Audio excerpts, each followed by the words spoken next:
more recent work, like All American Girls, and the one you're speaking of, the Harlem one that you're working on, they're historically based as well, which I think is just really interesting, and you're focusing on pieces of history that perhaps not a lot of people know about. Right. If I was to touch a historical piece, it would definitely be about things people don't know about or don't know enough. Like, we all knew about the Tuskegee Airmen, so I knew I didn't want to tell that story that people could go on the internet to find out about. So that's why I interviewed them and created a backstory of what could possibly happen behind closed doors that no one knew about. So that was my angle on that one. And even with the baseball play, a lot of people didn't know African American women played in the Negro Leagues. So I touched on that and made that more of a mystery type of piece. And then with the Harlem Wrens, no one knew that a black basketball team won 205 games straight, 205-0, and beat the Celtics, who were the best team in the world at that time. No one knows about that. And it's important, especially for kids, African American kids, to know about our history. Because I always say, if you don't know anything about your history, where are you going? And it's fascinating to watch little kids coming to see Black Angels over Tuskegee and are so amazed, because this isn't in history books. Right. They have no idea that these guys existed back then. So it's cool when I get an email from a kid saying how much they learned, how much they presented to their teachers, and now they're studying more about these airmen. And I don't want to say I'm a historical writer of African American history, because I write about all kind of stuff, as you know, vampires. Yeah. that was a sexy little play. Yeah, so Skin, right? So which is crazy, because New York was trying to put me into that genre, which is fine, I appreciate it, but that's not the only thing I write about. But that's what seems to be getting the attention right now. And that's because this is what you've brought to them. Right. They don't really know the 10 years in LA and all the other crazy little pieces we were just talking about. That's why I had to a feature film that Layon shot in my house a couple of years ago. And it's a little wacky. So before the camera started rolling, Leah was just like, I don't know if I want to release that now. I was a bad person in that film. He played a really raunchy character. Was there ever a time in LA, around here, where you thought, like, what keeps you going?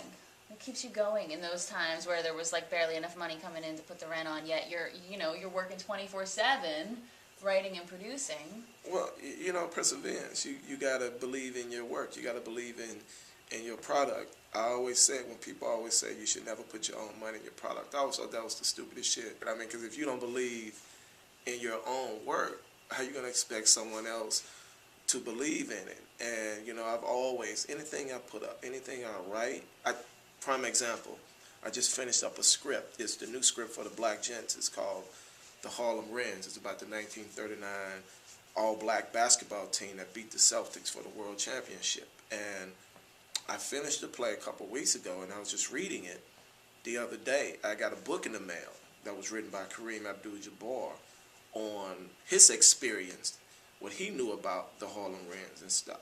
And just reading, I'm like, wow, this is fascinating. So I took the whole script and just ripped it up. And now I'm starting all over again, because I don't think that was the best that I could present out to folks. So now I'm starting from scratch again to create that piece. So it's just all about, believing in yourself, and not listening to people telling you, you can't do this, or it's going to take 100.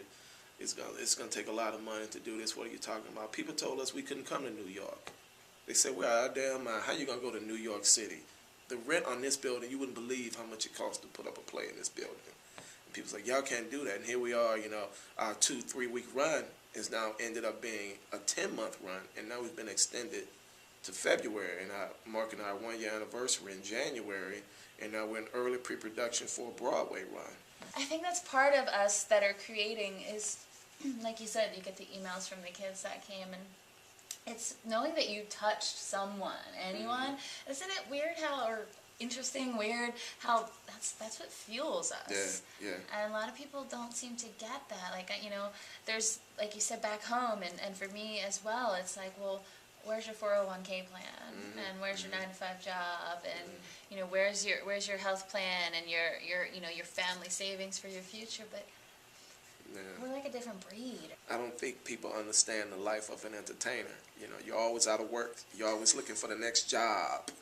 So that's why I say, you know, we got the best job in the world, because on any given day we can be, you know, a cop, a lawyer, you know, anything that's on that paper for that given day. It's hard, but you know, it all pays off in the end. What's coming up next?